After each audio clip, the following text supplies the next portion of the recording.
e vai percebendo que tu está criando ali um tema musical, né? Que pode ser ou um refrão ou a estrofe, isso aí tu vai ver depois, né? E lavando louça, enfim, fazendo as coisas mais prosaicas, né? Então acho que a questão da inspiração ou uma coisa que a questão da inspiração, ela é meio que, para mim é meio mito assim, né? Eu acho que tu tem, se tu gosta de compor, tu enxerga isso como, né, o como é que é o nome de um, tem um escritor americano, um grande pianista, o tá, perdão que eu esqueci o nome, mas ele diz uma coisa muito bacana que é um cara que quer trabalhar com música, com criação musical, ele tem que compor como quem desenvolve todas as outras atividades do dia, como quem caminha, como quem tu tem que, né, vai comer, tu vai falar com as pessoas, tu tem que compor, tu tem que, né, é um movimento que tu tem que fazer, de compor com regularidade, né? Então isso, por mais cruel que pareça ou mecânico, não, é uma boa prática tu te enxergar tentando compor diariamente, né? E são coisas que, lógico, com a vida, eu trabalho numa instituição de ensino, tenho filhos, tenho isso, tenho aquilo. Às vezes tu não consegue justamente cumprir isso de uma maneira, né, cumprir a rigor isso, mas é algo que tu tem que ter em mente, assim, né? Tira um momento e rabisca alguma coisa, ou caminhando, vai elaborando, enfim. Então acho isso bacana, assim, não enxergar a composição só como algo que vai depender de um raio divino, de uma inspiração. Preciso relaxar e vou compor. Não, eu já vejo de outro modo, assim, é um trabalho que envolve essa, né, essa dedicação, essa imersão, né? E reforçar isso também, aquilo que eu estava dizendo, quanto a gente é impactado por, sei lá, por noticiário de esporte, por quadrinhos, por cultura pop, sei lá, por... Então acho isso bacana, né, ter essa disponibilidade assim de se deixar influenciar por diferentes temas, né? Não buscar uma letra obrigatoriamente sempre narrativa, que conte uma história, ou que fale. Tu pode fazer letra de diversas formas, pode fazer colagens, né? Graforré gostava muito de trabalhar desse modo, né? Uma soma aleatória, uma coisa meio dadaísta até. Mas é isso, eu de novo me passei um pouco aqui. Não sei, eu acho que a gente abre por algumas perguntas, algumas questões. Alô? Oi. Boa noite. Meu nome é Fernando Malte, eu também sou compositor. Eu queria saber de vocês, assim, como vocês lidam... porque, por exemplo, eu me pego em muitas situações assim que, por exemplo, um dia eu tô, sei lá, vamos dizer, romântico.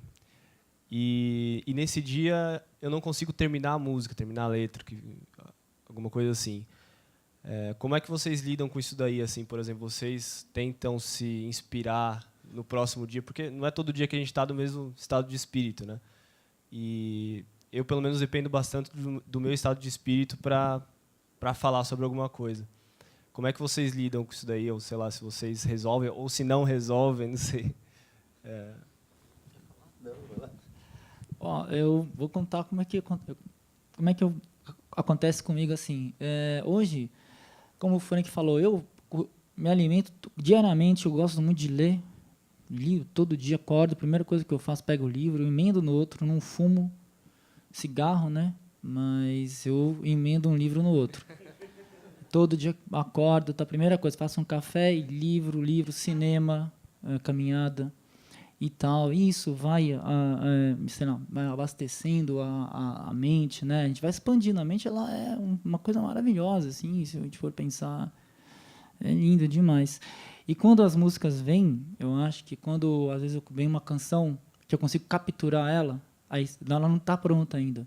Mas quando eu sinto que eu falo, opa, isso rolou, eu já separo, porque tem isso, acontece muito isso comigo, assim, o estado de espírito. Então tem dias que eu tô com estado de espírito que eu vou lá, faço várias músicas e tal, no dia seguinte não vale nem a pena tentar voltar no dia anterior, que não vai para frente. Mas aí, uma hora, a gente chega naquele mesmo estado de espírito, a gente volta na canção e ela acontece. Então a gente tem que ter, não sei, comigo é sempre assim, a gente tem que ter a paciência e ser tranquilo, porque às vezes vem toda uma canção pronta, às vezes vem só um refrão, às vezes vem uma ideia na cabeça que vai virar uma música anos depois. Então, assim, a gente tem que capturar. Eu sempre gravo tudo, a ideia e deixo lá um dia, volto e a música eu componho ela, recomponho ela, fica pronta, não sei. Como eu falei, muito acontece de, às vezes, tu tá ouvindo um determinado grupo de referência, sei lá, tô ouvindo num período Ramones, The Jam, alguma banda que se identifique com isso e que tenha uma banda que tenha diálogo com isso e seja mais recente. E daí tu fica afim de compor músicas com aquela vibe, de repente, com aquele estilo, com aquela pegada, né? Isso às vezes acontece. Tu até acaba compondo dentro de um estilo como um exercício, assim. Isso acontece, né? E como eu falei, claro, tem músicas que elas surgem diante de algo que às vezes a tua maneira de responder para alguém ou para algo que acontece na sociedade, na política, é através de uma música também. E isso às vezes tu consegue resolver prontamente. Às vezes acontece como o Tatá falou, tu consegue parir, digamos assim, uma parte e tu tem que retomar em outro dia, né? Mas aquilo que eu falei, eu acho que ainda é válido, aquilo de tu estabelecer não é necessariamente uma metodologia de um trabalho científico, assim, mas é quase isso, assim, tu tentar pensar na música em termos de, seja a parte musical, se vai ter uma introdução A, B, vai ter o refrão, vai mudar muito, tu já vai começar o refrão, vai começar a estrofe A cantando no outro tom, fez uma ponte, enfim, isso são coisas que tu tem como pensar de uma maneira muito racional e que vai gerar um efeito interessante do ponto de vista artístico, assim, vai soar interessante, espontâneo, não deixando de ser racional e matemático também, né? Eu acho que tem isso na música. Se tu for olhar, ela é uma soma de diferentes pedaços e elas vão gerar, enfim, possibilidades de mil interpretações pelas pessoas, né?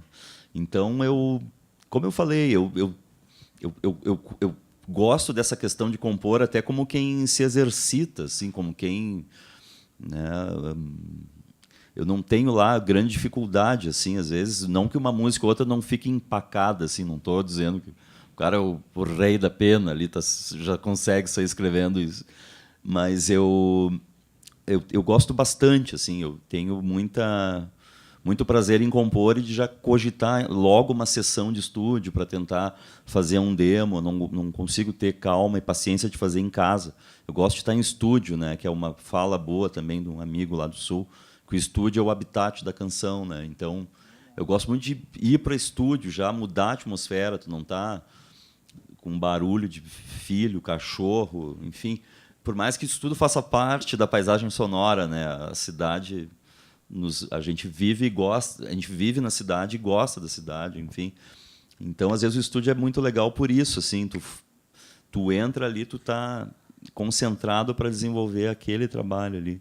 Mas eu entendi a tua colocação, agradeço aí às vezes realmente não adianta forçar a barra, às vezes a música não sai, ela pode talvez num outro dia se resolver melhor mesmo. Oi, tudo bom? Meu nome é Lucas e às vezes eu faço de compositor também. E eu tenho uma dúvida, cara. Tu falou agora, Frank, que tipo tem os momentos, né, das pessoas, tipo, às vezes tá ouvindo mais Ramones e tal, mas sempre tem o compositor tem sempre aquela métrica, uma coisa que é uma característica. Por exemplo, a Rita fez várias traduções de músicas e quando tu vê a letra da Rita, tu sente que é a Rita Lee que está escrevendo aquela coisa. Tipo, 24 horas atrás eu quero ser sedado. Mesmo que seja a letra do Ramones com umas frases dela, tu sabe que foi ela que escreveu. E eu quero saber como vocês lidam. Tipo, às vezes tu tá escrevendo uma música nova e aí tu tá muito empolgado e de repente tu saca que, tipo, putz, às vezes eu já disse isso, mas por mais que tu leia, tu tenha repertório, tu olha assim... Não, mas dessa forma eu já escrevi, dessa forma eu já cantei, ou então, tipo, putz, isso é muito eu, sabe? Não, como que vocês lidam com isso? Cara, muito boa essa pergunta, porque o Tatá já gravou e lançou vários materiais, eu realmente fui conhecer melhor, desde que se definiu essa mesa, que eu fui, com o perdão do delay, do atraso total, eu fui conferir e fiquei super feliz, deslumbrado pelo trabalho dele, assim, e acho que a dificuldade que ele possa ter é a mesma que eu tenho às vezes e qualquer compositor tem, nesse sentido de a medida da letra, né, se ela está séria demais, está palhaçando. é um negócio que, né, para quem gosta de fazer isso, leva isso a sério, para mim é um verdadeiro tormento, assim, né? Por mais que eu tenha falado sobre uma ideia de sistematizar essa produção, a letra, às vezes é mais fácil resolver uma ideia em termos de sequência musical e arranjo, instrumentação, do que definir bem uma letra. Porque é difícil essa medida, assim, se a letra está séria demais. Eu não sou tão sério assim, eu pareço um cara muito formal, mas não quero uma letra tão séria. Essa letra está muito abobrinha. Então é difícil essa medida de tu fazer uma letra que tu não só goste naquele momento ali do ato e da definição, mas que tu vá acabar ouvindo várias vezes aquele disco ou tocando ao vivo. Então a letra tu tem que pensar muito por causa disso, porque ela fica ali, né? Tem uma música que eu fiz com o Flávio Basso lá quando a gente tinha 20 anos, que é uma música que na época parecia que era uma letra muito cool, legal, e o mundo muda muito, né? Que é a música chamada Menstruada, né? Que diz, tá menstruada, mas mesmo assim eu vou transar. Era tipo uma galhofa, né, de jovens falando sobre aquilo, num contexto assim que enfim, era uma bobageira, mas é o tipo da música que o cara meio que se envergonha assim, de ter escrito daquele jeito, assim. Música que eu não faço questão alguma de revisitar, de tocar. Então isso tem a ver com o que eu estava falando, assim. Tu tem que pensar bem. Tu tem 19, 20 anos, né, tu fala com uma intenção e com um ar de, né, de despretensão e de alguma, enfim, tinha muita escatologia nos Cascaveletes, assim. O Flávio era especialista nisso. Então eu acho isso é um exercício muito difícil, assim, pode ter certeza que seja Chico Buarque, seja quem for, escreve e reescreve aquela letra até chegar ao que é a letra final, muitas vezes, assim, tu escreve, por mais que sejam poucos versos e concisa a letra, tu escreve e reescreve aquilo várias vezes, né? Aquilo não saiu prontinho, assim, raramente acontece de tu já acertar a mão e saíram frases, né, singulares, plurais, concordâncias, imagens. Isso aí é um trabalho que, por isso que eu falei, é certa necessidade dessa sistematização, dessa frequência, né? Então, com relação a isso, tem uma coisa até... Estava lendo o livro da Rita Lee agora, que ela escreveu, e é muito interessante, eu gosto muito do trabalho da Rita. E a coisa da composição da gente, às vezes, fala, putz, isso aqui é muito o que a gente está fazendo, é muito o que a gente vive, às vezes, né? Então, a gente está vivendo um período que é aquele período, sei lá, todo o assunto decorrente daquilo, eu, pelo menos, quando estou escrevendo e compondo, é muito o que eu estou fazendo, observando, vivendo. Então, às vezes, fiz um disco que era realmente assim, putz, ele é um disco super de introspecção, triste pra caramba, tal. Acabei fazendo um disco inteiro assim, e depois você faz um disco, sei lá, fiz um disco mais alegre, mais vibrante, mais leve, e tal, porque também era um estado de espírito que eu estou vivendo naquele momento, e estou capturando aqueles sentimentos, né? E eu, assim, não penso muito a respeito. Então, vou prosseguindo. Outra coisa que é legal, que você falou de entrar no estúdio, né? Hoje, cara, quando eu vou fazer os discos, as músicas não estão ainda prontas. A gente marca o estúdio e muita coisa se resolve nos 45 minutos do segundo tempo. Tem canções que eu acabei gravando que a letra ainda não estava pronta na noite anterior, e que na hora do estúdio as palavras aparecem, então parece que é uma mágica, mas acontece. Cara, não é exagero, mas isso já ocorreu também. É muito legal ouvir tu dizendo isso até. Letra que se resolve quando tu está gravando. Isso tu teve X tempo para tentar elaborar e não conseguiu, e às vezes é no estúdio que tu acaba, com o calor da urgência ali, tu acaba conseguindo às vezes achar. Isso é meio impressionante, ocorre também. Muito legal mesmo. Estava me ocorrendo outra coisa, Bom, um método que existe muito ali na Graforré Harmônica era de fazer colagens, né? Tipo a música literatura brasileira. Eu fiz o curso de letras, então li sempre muita coisa, seja literatura brasileira, internacional, beatnik, enfim. Então a gente tinha esse universo no dia a dia, livro, leitura.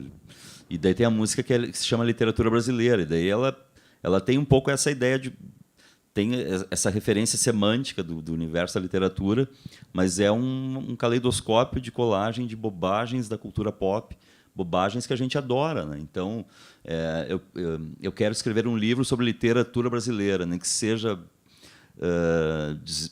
eu quero escrever um livro sobre literatura brasileira, nem que seja enchendo murcilha, nem que seja dizendo besteira.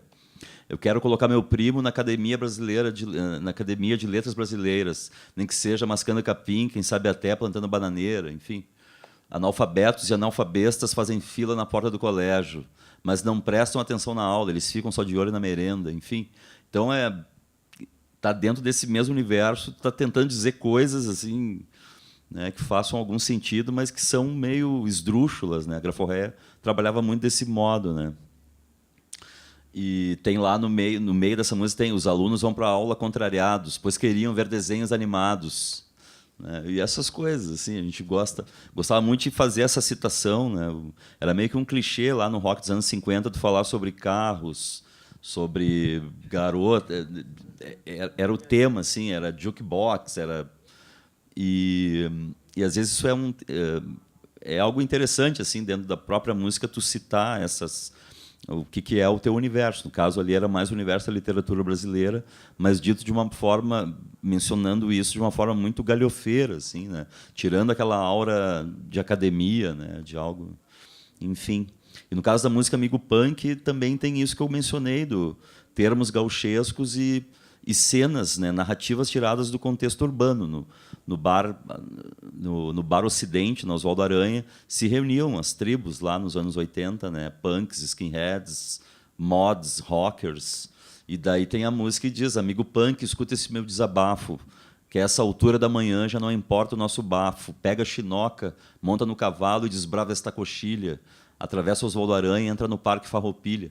Então tem todo um vocabulário que dialoga com esse linguajar, como a gente chama gaúcho, gaudério, né, guasca, né? E tem narrativas do contexto urbano. Então a gente gostava de fazer também isso, que seriam atravessamentos, né? A questão urbana através de expressões, né? Chinoca é um termo para menina, para guria, né? Coxilha é aquela planície ali, né? E o Parque Farroupilha existe de verdade, né? O Farroupilha é meio que um orgulho, é um orgulho frustrado do gaúcho, essa questão dos farrapos, os farroupilhas que lutaram contra o exército imperial, né? E perderam a guerra, né, na verdade, mas tem aquele orgulho que é uma coisa meio eternamente, né? Eu nasci no tal do dia da semana, no dia da Revolução, que é o 20 de setembro, né? E isso é muito peculiar. A cada ano os historiadores, críticos fazem releituras do que foi essa tal de Revolução Farroupilha, né, que tem esse mito, né, de lutar contra o governo central e de um mito separatista também, que é uma coisa que só atrapalhou a história do Rio Grande do Sul, né, essa ideia de se enxergar meio à parte do Brasil, que é uma coisa esclarecidamente muito burra, assim, né? Mas é isso. Não sei, tem mais alguma questão aí? Aqui. Boa noite. Meu nome é Caio Bars, eu também sou compositor. Na verdade, eu não gosto de usar esse termo, eu gosto de usar o termo cancionista, que é um termo que eu aprendi lendo Luiz Tati, que é um estudioso da canção também, né? Grupo Rumo. E a partir daí eu comecei a estudar um pouco, formatei um workshop de composição, que além de falar dessas coisas de inspiração ou de método, fala um pouquinho também da questão do ofício do compositor, que é uma coisa que o Tati fala bastante, eu aprendi lendo ele, e ele coloca o compositor num lugar diferente do músico, né? Ele fala que o compositor não necessariamente é um músico, o cancionista, na verdade, nem é um músico, também não é um poeta, enfim, ele é um cancionista. E eu achei isso muito interessante porque isso dá valor para o ofício, né? E então eu queria saber de vocês, como vocês veem o ofício do cancionista, né? Como a cultura brasileira enxerga isso, né? E diferente, por exemplo, de uma cultura estadunidense, onde o songwriter é quase uma profissão, ou é uma profissão, e aqui o cancionista está muito longe de ser isso, né? Então, como é que vocês veem esse outro lado, um lado mais de profissão, de ofício, na questão do compositor?